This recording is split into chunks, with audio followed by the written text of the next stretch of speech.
बिहार में पाया था कि 71% लोग जो है इस बात से डरे हुए हैं कि उनका वोट का मताधिकार छिन सकता है। मुझे लोकतंत्र में सबसे बड़ी पावर लोग हैं।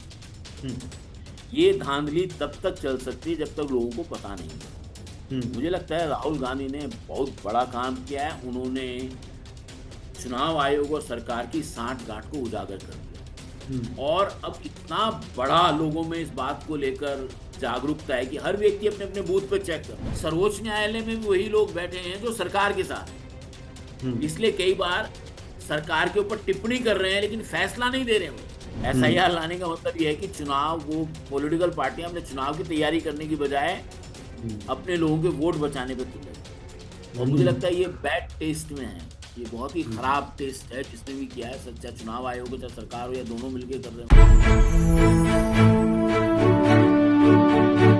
जय हिंद, नमस्कार। मैं हूं अशोक दास। आप देख रहे हैं दिल्ली दस्तक। कांग्रेस नेता और लोकसभा में नेता प्रतिपक्ष राहुल गांधी ने 7 अगस्त को वोट चोरी का आरोप लगाते हुए चुनाव आयोग और भाजपा को निशाने पर लिया। उसके बाद से ही राहुल गांधी और कांग्रेस पार्टी भाजपा और चुनाव आयोग पर लगातार हमलावर है। इस आरोप ने देश की राजनीति में एक नई बहस छेड़ दी है, हड़कंप मचा दिया। आने वाले दिनों में इस मुद्दे से कितना फर्क पड़ेगा देश की राजनीति में, खासतौर पर तब जब बिहार में चुनाव हो। हमारे साथ है सोशल और पॉलिटिकल एक्टिविस्ट अशोक भारती जी, जो नेटवर्क के चेयरमैन भी हैं। अशोक से बहुत बहुत स्वागत है आपका। जय भीम अशोक जी। जी आपको और आपके दर्शकों को भी। जी। सर, वो जिस प्रेस कॉन्फ्रेंस की बात हो रही है पूरे देश ने देखा, आपने भी देखा। तो सर, जिस प्रेस कॉन्फ्रेंस वोट चोरी का आरोप लग रहा है, यह आरोप कितने गंभीर मानते हैं? मैं समझता हूं कि जो राहुल गांधी जी ने 7 तारीख को प्रेस कॉन्फ्रेंस की है जी। उसमें बाकायदा उन्होंने सबूत पेश किए हैं, हम्म। दस्तावेज पेश किए हैं हम्म। और अब सारी की सारी चीजें सोशल मीडिया पर बड़े पैमाने पे आनी शुरू हो गई हैं। जी। ये केवल अब राहुल गांधी जी का मसला नहीं है। हम्म। ये इस देश में पहले संविधान को बचाने की लड़ाई थी। अब हम्म। संविधान को लोकतंत्र संविधान और लोकतंत्र दोनों को बचाने की लड़ाई है।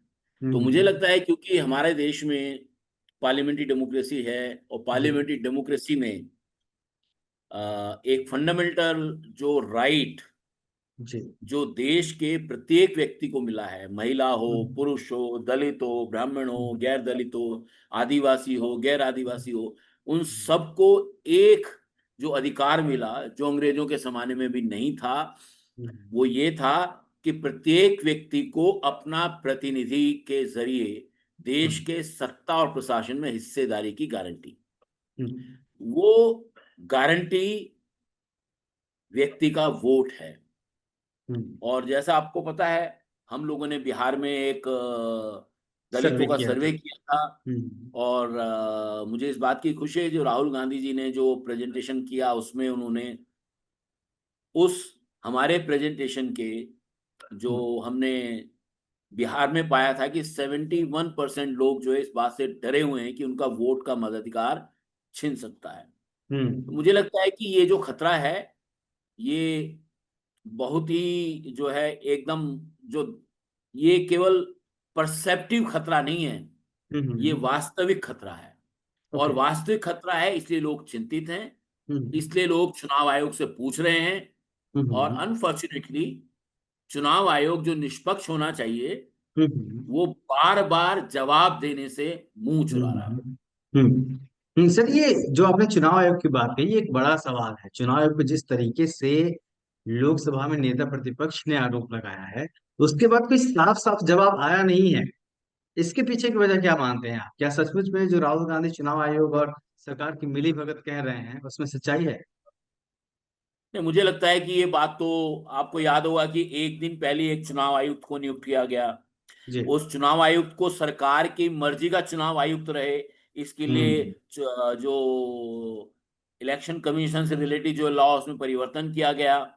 पहले हम्म। आपको याद होगा कि चुनाव आयुक्तों को बनाने के लिए चीफ जस्टिस, लीडर ऑफ जी। अपोजिशन और leader hmm. Of power, leader of party, hmm. ये जी। तीनों होते थे। हम्म। अब क्या है कि लीडर ऑफ पावर है यानी हम्म। प्रधानमंत्री हैं, उनका चुनाव एक मंत्री और लीडर ऑफ अपोजिशन है। तो leader hmm. Of opposition virtually जब सरकार के दो व्यक्ति हो जाते हैं तो तीसरे व्यक्ति के रहने का कोई मतलब बनता कोई नहीं। मतलब नहीं है, बिल्कुल। तो मुझे लगता है कि सरकार डेली, ये तो बात साफ नजर आ रही है कि सरकार और चुनाव आयोग दोनों हम्म। में चोली दामन का साथ हो चुका है और वो दिखाई दे रहा है। ओके। और मुझे लगता है ये भारत के लोकतंत्र के लिए बहुत बड़ा खतरा है। किसी भी देश की डेमोक्रेसी में हम्म। चुनाव आयोग का निष्पक्ष रहना बहुत हम्म। जरूरी है। और हमारे जी। देश में अब साफ साफ दिखाई दे रहा है कि चुनाव आयोग निष्पक्ष नहीं है। वो हम्म। पॉलिटिकल पार्टी जो सत्ता में है उसके साथ वो हॉबनॉबिंग कर रहा है। जी, आपने हो सकता है डेमोक्रेसी की उसके बात निर्देश भी ले रहा हूँ। जी, आपने डेमोक्रेसी की बात की। भारत को सबसे बड़ा लोकतंत्र कहा जाता है। उस देश में इस तरीके की बातें आना। सर, एक सवाल ईवीएम का भी है। ईवीएम को लेके बसपा जो है, बहन जी हैं, उन्होंने लगातार पार्लियामेंट में आवाज उठाई थी, कहा था। प्रकाश आम्बेडकर ने भी एक वीडियो भी वायरल हो रहा है जिसमें सामने राहुल गांधी, उद्धव ठाकरे बैठे हुए हैं और वो कह रहे हैं कि वो लगातार लड़ रहे हैं इस मुद्दे पे, ईवीएम चोरी पे। लेकिन तब जब ये लोग बातें कर रहे थे ईवीएम को लेके, तब कांग्रेस बहुत ज्यादा कर नहीं थी। लेकिन आज कांग्रेस पार्टी उसी मुद्दे को अपने तरीके से उठा रही है कहीं ना कहीं। तो ये ईवीएम को लेके जो आरोप लग रहे थे उसमें, और जो ये वोट चोरी के आरोप लग रहे हैं उसमें, दोनों में क्या फर्क है? और तब और देखिए अब में क्या ईवीएम, फर्क है? ये क्या है कि ईवीएम चुनाव मशीनरी का एक छोटा सा हिस्सा है। जी। बहुत अहम हिस्सा है लेकिन छोटा सा हिस्सा है। हम्म। जो गड़बड़ियां नजर आ रही हैं हम्म। उसमें तो पूरे सिस्टम को रिग किया जा रहा है, पूरे सिस्टम को हम्म। हाईजैक कर लिया गया, पूरे जी। सिस्टम को सरकार के पक्ष में खड़ा कर दिया गया है। उसमें केवल हम्म। ईवीएम नहीं है, आपने देखा होगा जैसे कि जी जी राहुल जी। जी ने दिखाया कि महादेवपुरा करके जो विधानसभा कॉन्स्टिट्युएंसी विधानसभा है, क्षेत्र। ठीक है, ऐसे ही राजस्थान में राजस्थान रूरल की जो एक विधानसभा सीट है उसमें भी हम्म। ऐसा हुआ है। तो मुझे लगता है कि एक बहुत ऑर्गेनाइज तरीके से जो हम्म। चुनाव को अ, किसी भी पक्ष में मोड़ने के लिए चुनाव आयोग काम कर रहा है। और मुझे लगता है वो सत्ताधारी के पक्ष में कर रहा है क्योंकि वो सारी सीटें जहां हम्म। जहां गड़बड़ नजर आ रही हैं। तो अभी सर तरारी से इस हमारे एक साथी हैं, जी। तरारी बिहार से हमारे एक साथी हैं, उन्होंने हम्म। बहुत सारे ऐसे वोटर के नाम मेरे को भेजे हैं। एक ही व्यक्ति हम्म। के चार चार जगह वोटर है। कहीं उन्होंने जी। भूषण तिवारी लिख रखा है, कहीं विनय तिवारी लिख रखा है, कहीं कोई और नाम हम्म। लगा रखा है। तो मुझे लगता हम्म। है कि ये जो है बहुत ही ऑर्गेनाइज तरीके से ये काम चल रहा था। और मैं आपको बताना चाहता हूँ, मैंने 2014 में चुनाव के रिजल्ट आए थे, जी। मैंने उत्तर प्रदेश के सीटों के रिजल्ट देखे थे और मैंने बहुत हम्म। सारे पत्रकारों को बताया। जी। मैंने कहा पहले जो चुनाव में वोट पड़ते थे तो जीतने वाले को 3, 3.5, 4 लाख मिलते थे। हम्म। 2014 में अचानक लोगों के पास 5-5 लाख, 6-6 लाख वोट आ गए, जी। जबकि अपोजिशन के कम नहीं हुए वोट। तो मैंने उनको कहा कि इतने हम्म। सारे वोट आ कहाँ से रहे। हम्म।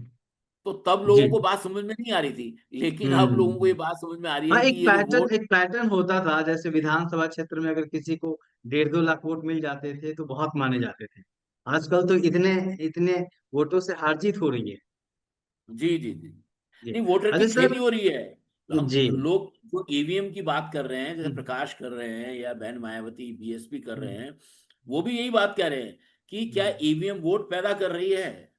असल हम्म। में वोट पैदा नहीं हो रहे, हम्म। सिस्टम में वोट जो है एक राज्य कुछ लोग हैं, मुझे लगता है हम्म। कि ये 10, 20, 50 लाख लोग होंगे हम्म। या 10 ही लाख लोग होंगे या हम्म। 2 लाख ही लोग होंगे। उन्हीं हम्म। लोगों को पूरे चुनाव का रिजल्ट बदलने के लिए एक कॉन्स्टिट्यूशन से दूसरी कॉन्स्टिट्यूशन में भेजा जा रहा है। कहीं शिफ्ट उनका किया नाम जाए। श्याम हो जाएगा, कहीं राम हो जाएगा, कहीं गोपाल हो जाएगा, कहीं कृष्ण हो जाएगा, यही होगा। ओके। ओके, मतलब आप कह रहे हैं कि एक एक कम से कम देश भर में मान लिया जाए कि 10-15 लाख लोग ऐसे लोग हैं जो कई जगहों पे जाके वोट देते हैं, अलग अलग जगहों जी पे, एक सिस्टम। लेकिन सर, यहाँ बड़ा सवाल यह है, आपने भी कहा कि किस तरीके से चुनाव आयुक्त की नियुक्तियां हो रही हैं। अगर सरकार और चुनाव आयोग मिलकर काम कर रहा है, मान लिया जाए विपक्ष के आरोप को, और सारा सिस्टम वो अपने हिसाब से चला रहे हैं, जो चीजें राहुल गांधी सामने लेके आए वो भी सबके सामने है। निश्चित तौर पे जो उन्होंने दस्तावेज दिखाए, जो फैक्ट्स दिखाए, वो सोचने को तो मजबूर करते हैं। ऐसे में चीजें रुकेंगी कैसे? रुकेगा कौन? देखिए, असल में लोकतंत्र में हम्म। सबसे बड़ी पावर लोग हैं। हम्म। ये धांधली तब तक चल सकती है जब तक लोगों को पता नहीं है। हम्म। मुझे लगता है राहुल गांधी ने बहुत बड़ा काम किया है। उन्होंने चुनाव आयोग और सरकार की सांठ-गांठ को उजागर कर दिया है। हम्म और अब इतना बड़ा लोगों में इस बात को लेकर जागरूकता है कि हर व्यक्ति अपने अपने बूथ पे चेक कर रहा है। हम्म मुझे लगता है अब ये बात राहुल गांधी तक रुकेगी नहीं, ये एक बड़ा आंदोलन बनेगा। और जब ये बड़ा आंदोलन बनेगा, मुझे यही वजह है कि शायद चुनाव आयोग जवाब ही नहीं दे रहा है। क्यों नहीं चुनाव आयोग इसलिए जवाब नहीं दे रहा, सवाल चुनाव आयोग से किए जा रहे हैं और रूलिंग पार्टी जवाब दे रही है। हम्म और सवाल ये है कि रूलिंग पार्टी चुनाव आयोग को क्यों नहीं कह रही कि भाई ये जो विपक्ष सवाल उठा रहा है, आप हम्म। पार्लियामेंट में आप डिस्कस नहीं करना चाहते, और सर कहने की बाहर आप जरूरत ही चुनाव क्या आयोग को है, जवाब। चुनाव हाँ, आयोग अपने आप में स्वतंत्र संस्था है, उसको किसी से ऑर्डर लेने की जरूरत ही नहीं पड़नी चाहिए। अगर आरोप उस पे लगे हैं तो उसको खुद सामने आके जवाब देना चाहिए। नहीं देखिए, वो तब होता है कि जब चुनाव आयोग मॉरली हो, जब हम्म नैतिक हो। लेकिन जब चुनाव आयोग में चॉइस के लोग आ जाते हैं, जी। सरकार की चॉइस के लोग होंगे, उनको पता हम्म है। अब आपको आपको उपराष्ट्रपति का मसला पता ही होगा ना। एक दिन में हम्म। उपराष्ट्रपति का रिजाइन हो गया, जी हमें तो कोई बीमार लगे नहीं वो। जी। अभी वो ढूंढे से नहीं मिल रहे हैं तो एक दिन में, प्रिंसिपल तो अगर अभी सामने आके उपराष्ट्रपति का कह एक रहे थे दिन में कि है रिजाइन ना। हो सकते, उपराष्ट्रपति का एक दिन में रिजाइन हो सकता है, तो हम्म। चुनाव आयोग क्या चीज है, उनका नहीं हो सकता, क्या क्या सबका चीज। हो सकता है। तो मुझे बिल्कुल। लगता है कि स्टेट का जो क्वेश्चन है, रूलिंग पार्टी का जो हम्म क्वेश्चन है, जो उनका दबाव है, मुझे हम्म। लगता है कि उन्होंने अपने लोग, और इसमें एक बड़ा खतरा है अशोक जी। जी। मुझे लग रहा है कि ये पहली बार स्पष्ट हो रहा है कि भारत की जो ब्यूरोक्रेसी है वो हम्म पॉलिटिसाइज हो रही है।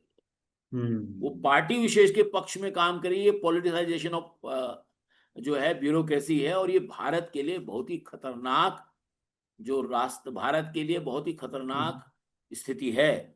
अगर हम्म। हमारी पूरी की पूरी ब्यूरोक्रेसी अगर पॉलिटिसाइज हो जाएगी, जी तो इस देश में गरीबों का, दलितों का, पिछड़ी जातियों का, आदिवासियों का, माइनॉरिटीज का तो कोई पूछने वाला ही नहीं रहेगा। जी। तो सर फिर तो आपने वंचित जो तबके की मेजोरिटी बात है, की है। मेजोरिटी में तीन चार लोग हैं। जी आपने वंचित तबके की बात की, आप बिहार में सक्रिय थे, उसी समाज के बीच में थे। अभी बिहार में एसआईआर का मुद्दा भी काफी तूल पकड़ रहा है। अगर सच में वोटों की चोरी हो रही तो इसका सबसे ज्यादा असर किन तबकों पर पड़ेगा? जो आप लोगों ने वंचित तबकों के बीच में जाके बातें की, उनमें कितना डर है और किस देखिए तरीके का मैं डर? बता, जी, जैसे कि हमने जो सर्वे किया, हमने जी। दलित किधर नाम से सर्वे किया। हम्म और हमने, क्योंकि जब हम सर्वे कर रहे थे उसके बीच में एसआईआर आया था। हम्म और मैं समझता हूं कि एसआईआर आने का, मेरा कन्विक्शन, मेरी समझ ऐसी है, हम्म एसआईआर को तुरंत तुरंत में लाने का और कोई कारण नहीं है। मेरा हम्म मानना ये है कि बिहार में हम्म महागठबंधन को काफी बड़ी बढ़त थी, हम्म और वो बढ़त उनको ना मिले, इसलिए एसआईआर आया है। नहीं तो 2 महीने पहले एसआईआर की क्या जरूरत है। और हम्म एसआईआर ने पूरे बिहार के वंचित तबके को, दलित को, आदिवासी को, पिछड़ी जाति को, माइनॉरिटीज को, हम्म केवल शहर के कुछ लोगों को छोड़कर सब लोगों को डराया हुआ है। हमारे हम्म सर्वे में तो ये निकल कर आया है कि 71%, 71% लोग ये सोचते हैं कि उनका वोट उनसे छीना जा रहा है। हम्म तो मैं समझता हूं कि, और एसआईआर पर अपोजिशन पार्लियामेंट में डिस्कशन करना चाह रहा है, सरकार करना नहीं चाहती। सरकार ओके। ये बहाना कह रही है कि हम चुनाव आयोग पर डिस्कस क्यों नहीं कर सकते। चुनाव आयोग, चुनाव आयोग इस देश के संविधान का हिस्सा है, संसद भी लोगों के संविधान लिए का है, हिस्सा है। वोटरों अगर के लिए चुनाव है, आयोग लोगों के लिए है। अगर चुनाव आयोग पर अगर लोगों को शक है, तो उसकी हम्म कार्यप्रणाली पे क्यों चर्चा नहीं हो सकती। जी। इसका मतलब है कि सरकार जो है जानबूझकर बदमाशी कर रही है। ओके, तो सर क्या आपको लगता है कि इस मुद्दे पर कोई स्वतंत्र जांच एजेंसी को लेके आना चाहिए, जिसको जांच करनी चाहिए? कौन कर सकता है? देखिए मुझे लगता है तो लोगों को ही अपनी टीम बनाना पड़ेगा। जैसे आपको पता ओके। होगा सुप्रीम कोर्ट में ये केस है। हम्म हमें सुप्रीम कोर्ट से क्या उम्मीद, सुप्रीम कोर्ट ने जब चंडीगढ़ में बदमाशी हुई, हम्म। जिस रिटर्निंग ऑफिसर ने बदमाशी की, जी। उसको केवल चेतावनी देके छोड़ दिया। आप एक हम्म सरकारी अधिकारी जो गलतियां करता हुआ पकड़ा गया है, जी। आपने उसको सजा नहीं दी, आपने उसको हम्म सस्पेंड नहीं किया, आपने उसको टर्मिनेट नहीं किया। कैसे, हम्म। ये कैसा न्याय है ये कि बड़ा आप सवाल उठा है। जानबूझकर एक अपराधी को जानबूझकर आप अपराधी का हौसला बढ़ा रहे हैं। तो मुझे हम्म लगता है कि अब सुप्रीम कोर्ट में, हालांकि ये केस है, क्योंकि सुप्रीम कोर्ट भी इस बात को अच्छी तरह जानता है हम्म। कि ये जो एसआईआर हो रही है ये इतने कम समय में संभव नहीं है। जी लेकिन हम जी। आश्चर्यचकित हैं, हम हम्म आश्चर्यचकित हैं कि सर्वोच्च न्यायालय इस मामले को क्यों टाल रहा है। जी। अजय सर, तो आप यार ये भी सिविल हो सकता है, सोसाइटी और से। हमरा हमारी समझ ये भी है अशोक जी, मैं बस जी। शायद सर्वोच्च न्यायालय में भी वही लोग बैठे हैं जो सरकार के साथ है, हम्म। इसलिए कई बार सरकार के ऊपर टिप्पणी कर रहे हैं लेकिन फैसला नहीं दे रहे हैं वो। ये एक हम्म। नया चलन हो गया सर्वोच्च न्यायालय का, वो हम्म। टिप्पणी करेगा लेकिन उस पर कोई फैसला नहीं देगा। ये हम्म। बड़ा आश्चर्य की बात है। ये गंभीर बात है देश की कानून व्यवस्था के लिए, लोकतंत्र के लिए। सर, सिविल सोसाइटी की बात होती है, आप भी सिविल सोसाइटी से आते हैं। सिविल सोसाइटी और सामाजिक कार्यकर्ताओं को इस मुद्दे पर क्या कोई जमीनी आंदोलन शुरू करने की योजना बन रही है? इस पे कोई बात चल रही है? तो मुझे सिविल लगता सोसाइटी है किस कि तरीके से इसको लेके आ। इसको लेकर काफी लोग काम कर रहे हैं, हम्म। और national confederation of Dalit and Adivasi organisations की तरफ से हम्म। हम लोग भी उस बारे में गंभीर है। अगर कोई जी। ऐसा प्रयास होगा तो मैं समझता हूं कि वो भारत के लोकतंत्र को बचाने में बड़ा महत्वपूर्ण प्रयास होगा। जी। हमको ये समझना है कि चूंकि बिहार का चुनाव एकदम आसन्न है, हम्म। पॉलिटिकल पार्टियां थोड़ी सी अपने उस काम में उलझ जाएंगी, और इसीलिए उनको लगाया गया है। हम्म। एसआईआर लाने का मतलब यह है कि चुनाव, वो पॉलिटिकल पार्टियां अपने चुनाव की तैयारी करने की बजाय अपने हम्म। लोगों के वोट बचाने पे तुले। और मुझे लगता हम्म। है ये बैड टेस्ट में है, ये बहुत ही हम्म। खराब टेस्ट है जिसने भी किया है, सच्चा चुनाव आयोग हो चाहे सरकार हो या दोनों मिलकर कर रहे हो। ओके। लेकिन मुझे लगता है कि जनता में इस बात को लेके भारी असंतोष है। और हम्म। अ, राहुल गांधी जी ने जो प्रेस कॉन्फ्रेंस की है, मुझे लग रहा है कि आज के समय में हम्म। राहुल गांधी वो व्यक्ति हैं जिनके इर्द गिर्द ये बड़ा आंदोलन खड़ा हो सकता है। ओके। तो बहुत बहुत शुक्रिया है। तो आने वाला वक्त बताएगा कि राहुल गांधी जी ने जो मुद्दा उठाया है, कांग्रेस पार्टी ने जो मुद्दा उठाया है, जिसके साथ सारा विपक्ष कहीं ना कहीं साथ दिख रहा है, वो किस रूप में आगे बढ़ेगा। सत्ता पक्ष कितना दबाव में आएगा, चुनाव आयोग कितने दबाव में आएगा, और जो मांगे की जाएगी विपक्ष की तरफ से, कांग्रेस की तरफ से, उस पे आने वाले दिनों में क्या प्रतिक्रिया आती है सरकार की तरफ से, चुनाव आयोग की तरफ से, इस पे देश भर की निगाह बनी रहे। बहुत बहुत शुक्रिया अशोक। जब तो देखते रहिए दलित दस्तक, और हमारे चैनल को लाइक करिए, शेयर करिए, सब्सक्राइब करिए। जय हिंद।